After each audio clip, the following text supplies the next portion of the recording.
everyone. I'm Teacher Jenny. And I'm Teacher Debbie, your teachers for today. Welcome to Science 10!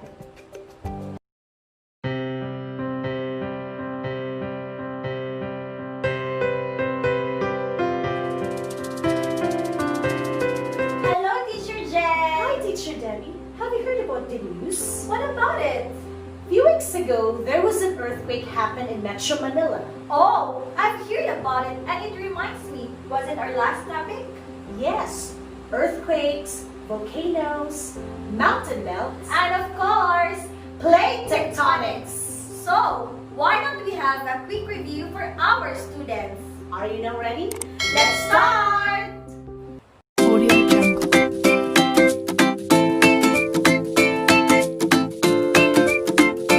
Students, can you answer this question?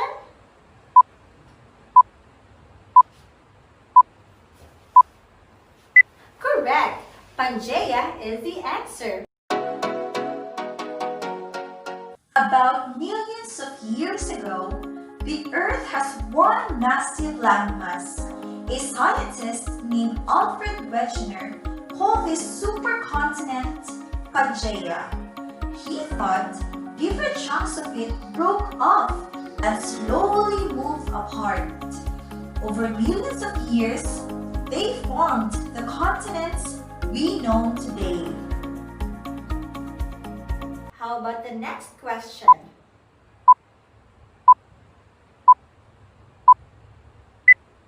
Very good. Plates is the answer.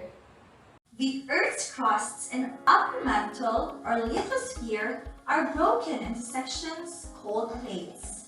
They move around on top of the mantle like rafts. There are 50 plates on Earth that are moving continuously but extremely slow, around 10 to 40 millimeters per year, about as fast as fingernails grow. All right, students. How about this one?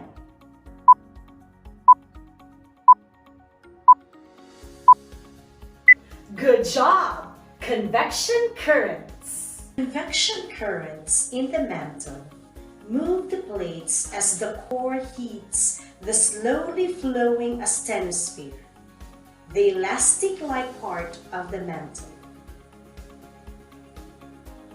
Hot in the center, less dense magma rises up due to heat. When the magma reaches the surface, it cools and sinks back down, creating a circular pattern of movement. This process happens continually. So, as we recall, plates are moving slowly at different directions. These plates can be classified into three types of plate boundaries, namely divergent, convergent, and transform boundaries. Earthquakes, volcanic activity, mountain building, and oceanic transformation occur along plate boundaries in zones that may be anything from a few kilometers to a few hundred kilometers wide.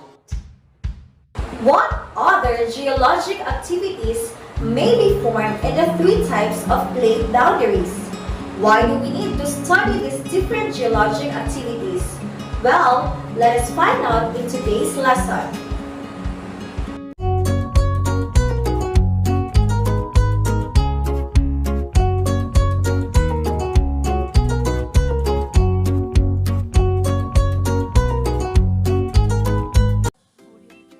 Explain the different processes that occur along the plate boundaries.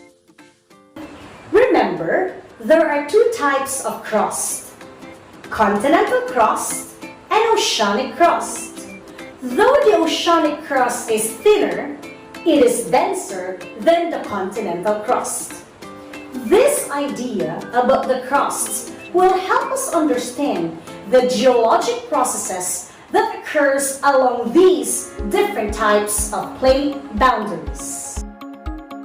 Let us start with convergent plate boundary.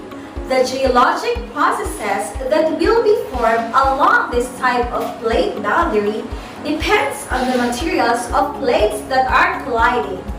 We have the convergence of 1. Oceanic plate to continental plate. Second, oceanic plate and oceanic plate. Third, continental plate to continental plate.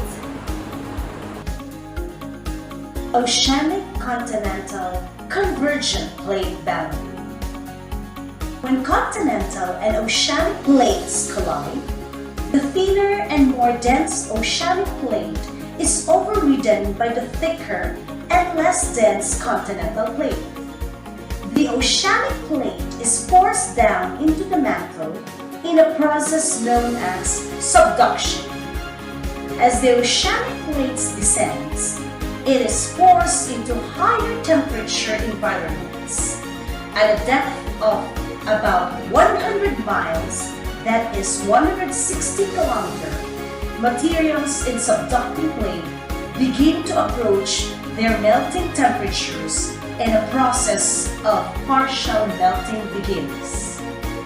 This partial melting produces magma chambers above the subducting oceanic plate. These magma chambers are less dense than the surrounding mantle materials and are buoyant. The buoyant magma chambers begin a slow ascent through the overlaying materials, melting and fracturing their way upwards. The size and depth of these magma chambers can be determined by mapping the earthquake activity around them. If a magma chamber rises to the surface without solidifying, the magma will break through in a form of a volcanic eruption. Effects of a convergent boundary between an oceanic and continental plate include a zone of earthquake activity that is shallow along the continent margin but deepens beneath the continent. Sometimes an ocean trench immediately offshore of the continent. A line of volcanic eruption a few hundred miles inland from the shoreline, and even destruction of oceanic lithosphere. Did you know that one of the deepest trench of the world is the Philippine Trench, with a depth of 10,540 meters? Oceanic to oceanic convergent plate boundary. If the two plates that meet at a convergent plate boundary both are of oceanic crust, the older, denser plate will subduct beneath the less dense plate.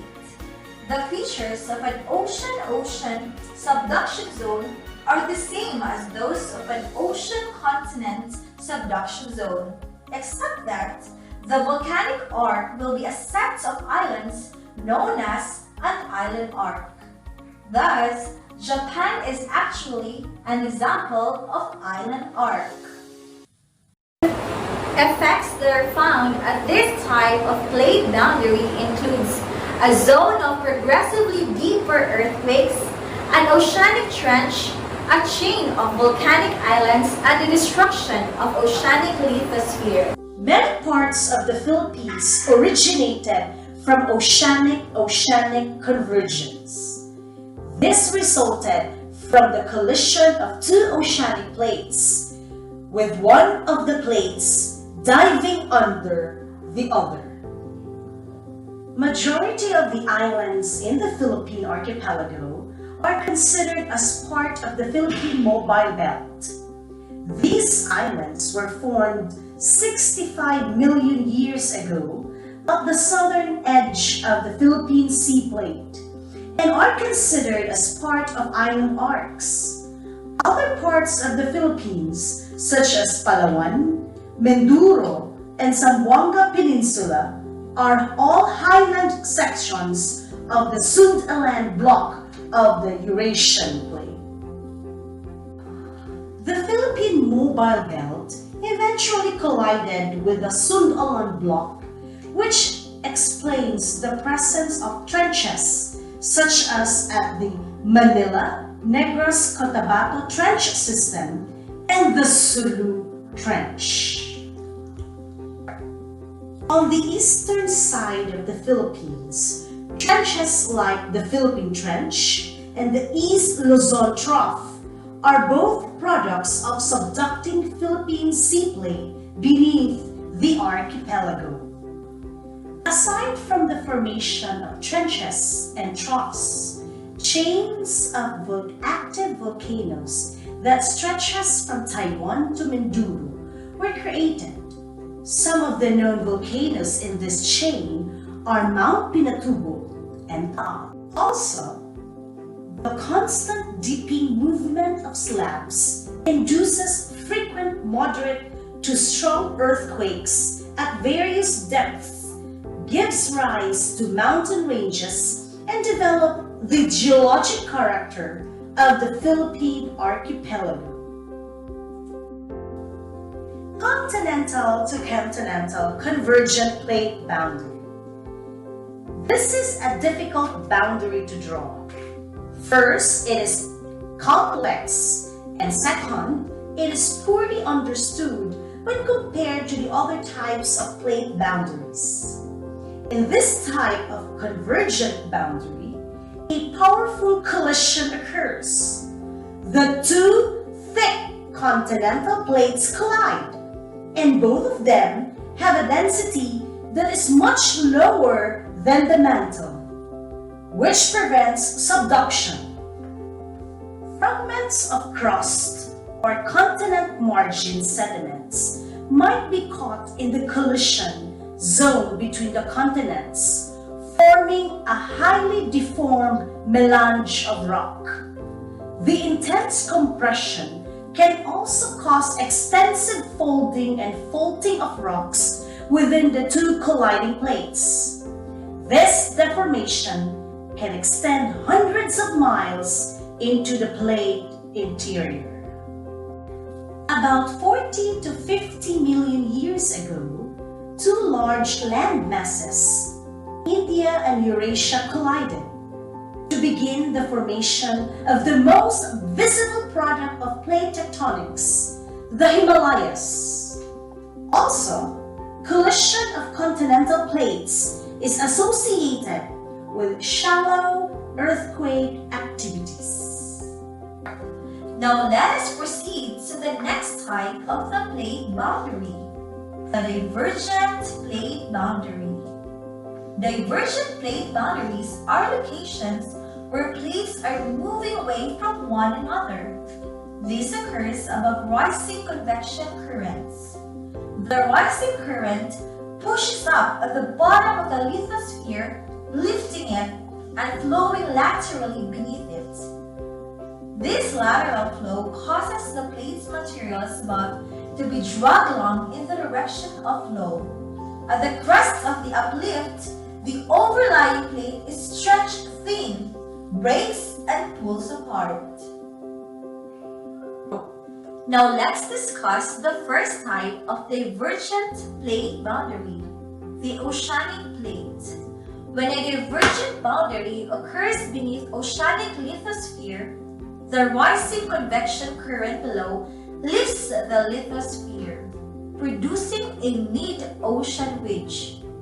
Extensional forces stretch the lithosphere and produce a deep fissure. When the fissure opens, pressure is reduced on the superheated mantle material below. It responds by melting, and the new magma flows into the fissure. The magma then solidifies, and the process repeats itself. Did you know the Mid-Atlantic Ridge is a mid-ocean ridge located along the floor of the Atlantic Ocean and part of the longest mountain range in the world?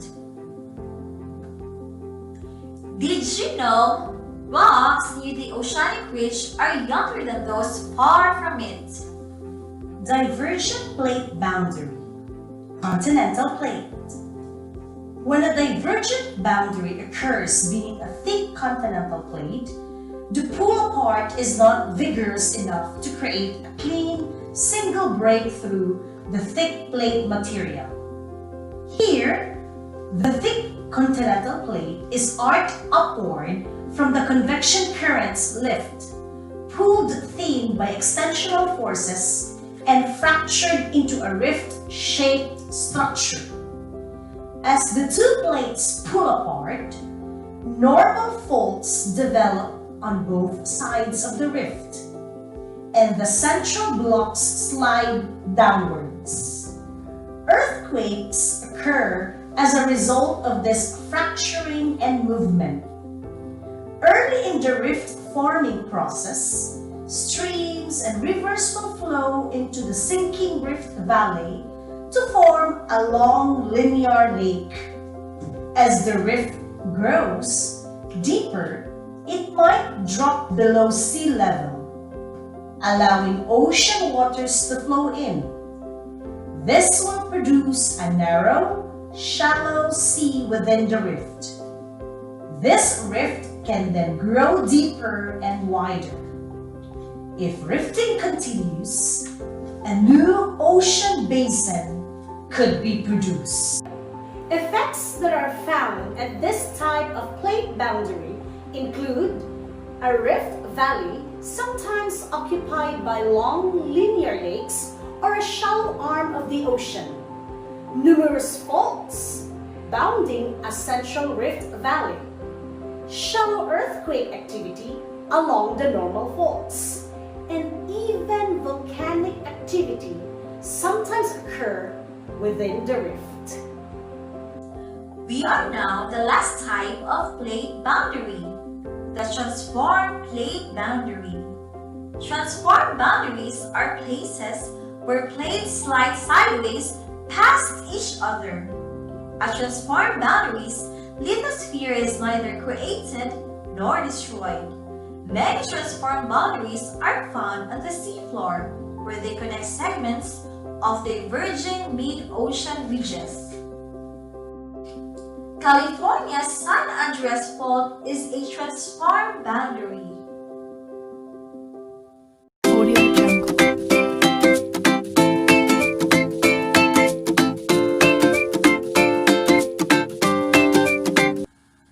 To summarize today's lesson, convergent plate boundary is the type of plate boundary where two plates collide. There are three main types of convergent plate boundary: convergence of oceanic and continental crustal plates, convergence of two oceanic crustal plates, convergence of two continental crustal plates. The convergence of oceanic and continental crustal plates can lead to the occurrence of subduction zones that gives rise to the formation of volcanic arc, earthquakes, and trenches. Subduction is a process when one plate is forced down into the mantle. The convergence of two oceanic crustal plates can also lead to the occurrence of subduction zone that gives rise to the formation of volcanic island arc, earthquakes, and trenches. If one of the leading edge of an oceanic plate suddenly flicks upward, it can generate harbor waves, or what we know as tsunami. The convergence of two continental crustal plates differ from the other two types of convergent plate boundary because it ceases subduction zone, which means only mountain ranges and shallow earthquakes are created. Another type of plate boundary is the divergent plate boundary. It is when plates move apart from each other, forming mid-oceanic ridges, rift valleys, and shallow earthquakes. The last type of plate boundary is what we know as transform fault plate boundary. It is a fault along a plate boundary where the motion is predominantly horizontal. No leading edge of plate is being destroyed. This means that no volcanoes, no mountains are formed, but rather earthquakes.